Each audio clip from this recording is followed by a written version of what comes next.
Hello friends, ഇന്ന് നമ്മൾ ശിവഗിരി ഉത്സവമായിട്ട് നമ്മൾ അവിടെ പോകാൻ പോവുകയാണ്. അങ്ങനെ ചേട്ടൻ്റെ കൂട്ടുകാരൻ കാറും കൊണ്ടുവന്ന് നമ്മൾ അങ്ങോട്ട് പോവുകയാണ്. അവിടെ ചെന്ന് ഇറങ്ങിയപ്പോൾ തന്നെ നല്ല സെറ്റ് ആൾക്കാരാണ്. നിന്ന് തിരിയാൻ പോലും സ്ഥലമില്ല. ദൂരെ ഒരു സ്ഥലത്ത് കാറ് പാർക്ക് ചെയ്തിട്ട് നമ്മൾ നടന്ന് പൊയ്ക്കൊണ്ടിരിക്കുകയാണ്. അല്ല, ഇങ്ങോട്ടൊന്നും കാറ് കൊണ്ടുവരാൻ ഒരു വകുപ്പുമില്ല. ഇവിടെ മൊത്തം പോലീസുകാരും ആൾക്കാരൊക്കെയാണ്. ഇവിടെ കിടന്ന് വല്ല വിഷയം ഉണ്ടാക്കി കഴിഞ്ഞാൽ അവരെടുത്തിട്ട് കൊണ്ടുപോകും ജീപ്പിൽ. അത് കഴിഞ്ഞ് അങ്ങോട്ട് നടന്നു പോകാൻ നേരത്താണ് ഈ പാവക്കുട്ടികളെ മൊത്തം കണ്ടത്. അത് കണ്ടപ്പോൾ എല്ലാം വീട്ടിൽ വാങ്ങിച്ചുകൊണ്ട് പോകാൻ തോന്നി. പിന്നെ പാവക്കുട്ടികളൊന്നും വാങ്ങിക്കാൻ പറ്റാത്തതിൻ്റെ സങ്കടം മുളക് ബജി തീർക്കാമെന്ന് വിചാരിച്ച് അങ്ങോട്ട് പോയി. പിന്നെ അവിടെ ചെന്നപ്പം കോളിഫ്ലവർ ഫ്രൈ ചെയ്തത് കണ്ടപ്പോൾ അത് കഴിക്കാൻ തോന്നി. അങ്ങനെ അത് വാങ്ങിച്ച് കഴിച്ച് അതും കഴിച്ചുകൊണ്ട് ഫ്രണ്ടിലോട്ട് പോകാൻ ഈ കച്ചവടം ചെയ്യുന്ന കൊച്ചു ആമ്പിളാരെയും പെമ്പിളാരെയൊക്കെ കണ്ടത്. അപ്പോഴാണ് ഞാൻ ആലോചിച്ചത്, ഇവരെക്കാട്ടി എന്തുമാത്രം ഭാഗ്യവാനാണ് ഞാനെന്ന്. നമുക്കൊക്കെ അത് വാങ്ങിച്ചു തന്നില്ല, ഇത് വാങ്ങിച്ചു തന്നില്ല എന്ന് പറഞ്ഞ് പരാതി കുറേ ആൾക്കാർ കാണും. അവർക്ക് അതുപോലും കാണത്തില്ല. അവർക്ക് വയറ് നിറയണമെങ്കിൽ അവർ തന്നെ ജോലി ചെയ്യണം. അതെല്ലാം കണ്ട് നമ്മൾ നേരെ നടന്നു പോകുന്നത് ശ്രീനാരായണ ഗുരു സമാധിയായിട്ടുള്ള സ്ഥലത്തിലേക്കാണ്. നമ്മളങ്ങോട്ട് നടന്നു പോകുമ്പം തന്നെ തിരിച്ചിങ്ങോട്ട് വരുന്നത് കാണാം. തള്ളുവണ്ടിയിൽ ശ്രീനാരായണ ഗുരുവിൻ്റെ ശില കൊണ്ടുപോയിട്ട് തിരിച്ച് വരുന്നതാണ്. ഇനി നമ്മൾ കയറിപ്പോണ സ്ഥലത്ത് ഇനി ചെരുപ്പ് ഇട്ടുകൊണ്ട് കയറാൻ കഴിയില്ല. അതുകൊണ്ട് ചെരുപ്പ് നമ്മൾ ഊരി മാറ്റി പടികൾ നമ്മൾ കയറുകയാണ്. അങ്ങനെ ആദ്യമേ ഞാൻ വിചാരിച്ച് കുറച്ച് പടികൾ കയറാൻ മതിയെന്ന്, പക്ഷേ കുറച്ചധികം പടികൾ കയറേണ്ടി വന്നു. നമ്മൾ പടികളെല്ലാം അങ്ങനെ കയറി ചെല്ലുമ്പം തന്നെ അവിടെ പല സ്ഥലങ്ങളിലായിട്ട് വന്നിട്ടുള്ള വണ്ടികൾ കാണാം. ഈ വണ്ടികളിലെല്ലാം ശ്രീനാരായണ ഗുരുവിൻ്റെ ശില വെച്ചിട്ട് വന്നിട്ടുള്ള വണ്ടികളാണ്. പല സ്ഥലങ്ങളിൽ നിന്നായിട്ട് വരുന്ന വണ്ടികളാണ് ഇതൊക്കെ. എന്തായാലും ഈ വണ്ടികളിലൊക്കെ ഇങ്ങനെ ഒരുക്കി വെച്ചേക്കുന്നതൊക്കെ എനിക്ക് ഒരുപാട് ഇഷ്ടപ്പെട്ടു. എന്തായാലും അതൊക്കെ കണ്ടുകൊണ്ട് മുമ്പോട്ട് നടക്കാൻ നേരത്താണ് ഇങ്ങനത്തെ മഞ്ഞ ഡ്രസ്സ് ഇട്ട ആൾക്കാരെ കണ്ടത്. ഇവരെല്ലാം ഈ വണ്ടിയുടെ കൂടെ വന്നതാണ്. ഇവരെല്ലാം ഇന്നിവിടെ സ്റ്റേ ആണ്. ഇവിടെയാണ് സമാധിയായ സ്ഥലം. ഇവിടെ ഇങ്ങനെ ഞാൻ കറങ്ങി നിൽക്കാനടുത്താണ് ഈ തൊപ്പി കിട്ടിയത്. പിന്നെ അതെടുത്ത് കുറച്ച് ഫോട്ടോസ് എടുത്തിട്ട് ഞാൻ അതും വെച്ചുകൊണ്ട് ഇങ്ങനെ നമ്മൾ കറങ്ങി നടക്കുകയാണ് അവിടെ ചുറ്റിനും. അങ്ങനെ നമ്മൾ നടന്ന് പൊയ്ക്കൊണ്ടിരിക്കാനടുത്താണ് ഈ വണ്ടി കണ്ടത്. നല്ല അടിപൊളി സെറ്റ് വണ്ടി തന്നെ ഇവർ ഒരുക്കി സെറ്റാക്കി വെച്ചേക്കുന്നത്. എന്തായാലും മൊത്തം ലൈറ്റ് സെറ്റപ്പും കാര്യങ്ങളും ആയിരുന്നു. എന്തായാലും നമ്മൾ ആ കാഴ്ചകളൊക്കെ കണ്ട് തിരിച്ച് സ്റ്റെപ്പ് ഇറങ്ങുകയാണ്. ഇവിടെ മൊത്തം നല്ല സെറ്റ് ആൾക്കാരാണ്. നമ്മൾ നേരത്തെ ചെരുപ്പ് ഊരിയിട്ട സ്ഥലത്തിലേക്ക് പോയി ചെരുപ്പ് വിട്ട് നമ്മളങ്ങനെ നടന്ന് പോവുകയാണ്. പോകാൻ നേരത്താണ് ഈ മാമനെ കണ്ടത്.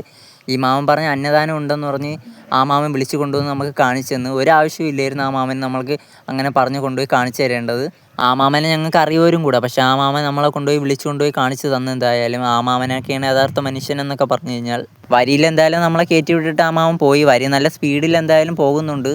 വരിയിൽ ആളും കുറവായിരുന്നു. നല്ല സ്പീഡിൽ അവർ കൊടുക്കുകയും ചെയ്യുന്നുണ്ടായിരുന്നു ഫുഡ്. എന്തായാലും എനിക്ക് ഫുഡിനെക്കാട്ടി ഇഷ്ടപ്പെട്ട ഈ പാള വെച്ചിട്ടുള്ള പ്ലേറ്റാണ്. എന്തായാലും അതെനിക്ക് ഒരുപാട് ഇഷ്ടപ്പെട്ടു. എൻ്റെ കൂടെ വന്ന ഒരു ചേട്ടൻ ഈ ഫുഡ് ഒരുപാട് ഇഷ്ടപ്പെട്ടു. നാളെ മുതൽ ഇനി ഇവിടെ വരുന്നേ ഉള്ളെന്നൊക്കെയാണ് പറയുന്നത്.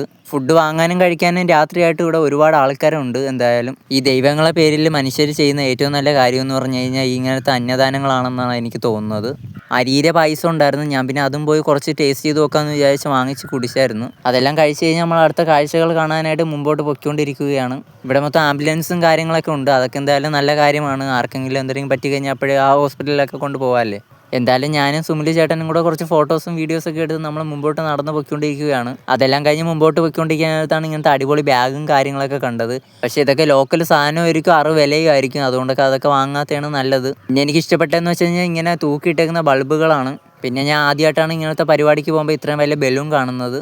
പിന്നെ ഇവിടെ മൊത്തം ഈ കൊച്ചു കളർഫുള്ളായിട്ടുള്ള ബൾബുകളും കാര്യങ്ങളൊക്കെയാണ്. ഇതൊക്കെ എനിക്ക് ഒരുപാട് ഇഷ്ടപ്പെട്ടു. എന്തായാലും പിന്നെ നമ്മൾ നടന്നു നോക്കിക്കൊണ്ടിരിക്കാനായിട്ട് ഒരാൾക്കൂട്ടം. എന്തൊരു സംഭവം നോക്കിയപ്പോഴത്തേക്ക് ക്ലീൻ ചെയ്യുന്ന മാതിരത്തെ സംഭവമാണെന്നാണ് തോന്നുന്നു. അതെല്ലാം കണ്ടുകൊണ്ടിരിക്കാനായിട്ടാണ് സുമിനാണ് പോയി മുറുക്ക് വാങ്ങിച്ചുകൊണ്ട് വന്നത്. പിന്നെ അത് എടുത്ത് എല്ലാവരും കൂടെ ഷെയർ ചെയ്ത് കഴിച്ച്. പിന്നെ നമ്മൾ മുമ്പോട്ട് പോകാനായിട്ടാണ് ഈ കൊച്ചു പിള്ളേർ കളിക്കുന്നത് കണ്ടത്. പിന്നെ ഈ പയ്യൻ കളിക്കുന്നതും കണ്ടുകൊണ്ട് ഞാൻ അവിടെ നിന്നത്. അത് കഴിഞ്ഞ് കണ്ടതെന്ന് വെച്ച് കഴിഞ്ഞാൽ ഇങ്ങനത്തെ ബൂസ്റ്റും പാത്രം കഴുകുന്ന സോപ്പും അച്ചാറെല്ലാം നിരത്തി വെച്ചിട്ട് വളയം പോലത്തെ സംഭവം വെച്ചിട്ട് കറക്കി എറിയുന്നതാണ്.